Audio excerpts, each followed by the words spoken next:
समय के साथ साथ राजा कृष्णदेव राय की माता बहुत वृद्ध हो गई थी। एक बार वह बहुत बीमार पड़ गई। उन्हें लगा कि अब वे शीघ्र ही मर जाएंगी।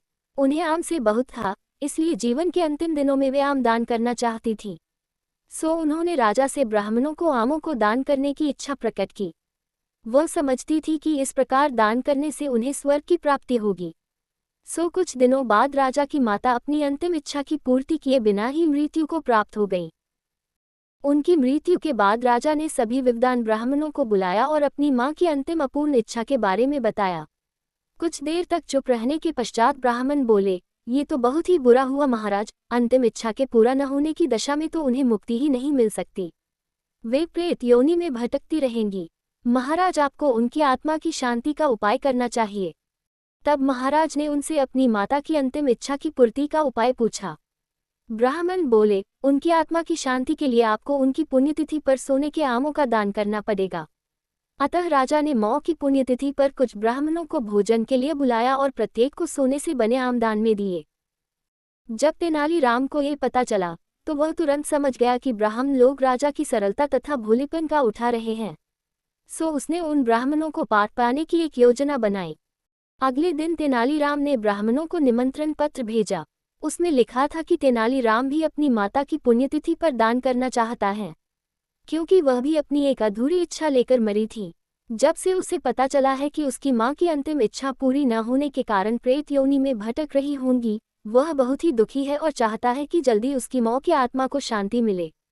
ब्राह्मणों ने सोचा कि तेनालीराम के घर से भी बहुत अधिक दान मिलेगा, क्योंकि वह शाही विदूषक है। सभी ब्राह्मण निश्चित दिन तेनालीराम के घर पहुंच गए। ब्राह्मणों को स्वादिष्ट भोजन परोसा गया। भोजन करने के पश्चात सभी दान मिलने की प्रतीक्षा करने लगे। तभी उन्होंने देखा कि तेनालीराम लोहे के सलाखों को आग में गर्म कर रहा है।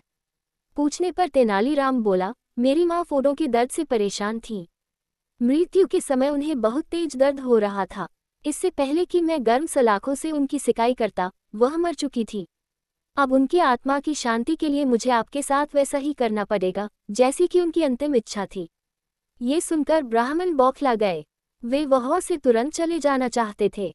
वे गुस्से में तेनालीराम से बोले कि हमें गर्म सलाखों से दागने पर तुम्हारी मौ की आत्मा को शांति मिलेगी। नहीं महाशय, मैं झूठ नहीं बोल रहा। यदि सोने के आम दान में देने से महाराज की मौ की आत्मा को स्वर्ग में शांति मिल सकती है तो मैं अपनी मौ की अंतिम इच्छा क्यों नहीं पूरी कर सकता। ये सुनते ही सभी ब्राह्मण समझ गए कि तेनालीराम क्या कहना चाहता है। वह बोले, तेनालीराम, हमें क्षमा करो, हम वे सोने के आम तुम्हें दे देते हैं, बस तुम हमें जाने दो।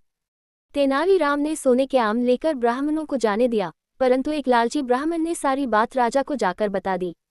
ये सुनकर राजा क्रोधित हो गए और उन्होंने तेनालीराम को बुलाया। वे बोले, तेनालीराम, यदि तुम्हें सोने के आम चाहिए थे तो मुझसे मांग लेते। तुम इतने लालची कैसे हो गए कि तुमने ब्राह्मणों से सोने के आम ले लिए। महाराज, मैं लालची नहीं हूँ, अपितु मैं तो उनकी लालच की प्रवृत्ति को रोक रहा था।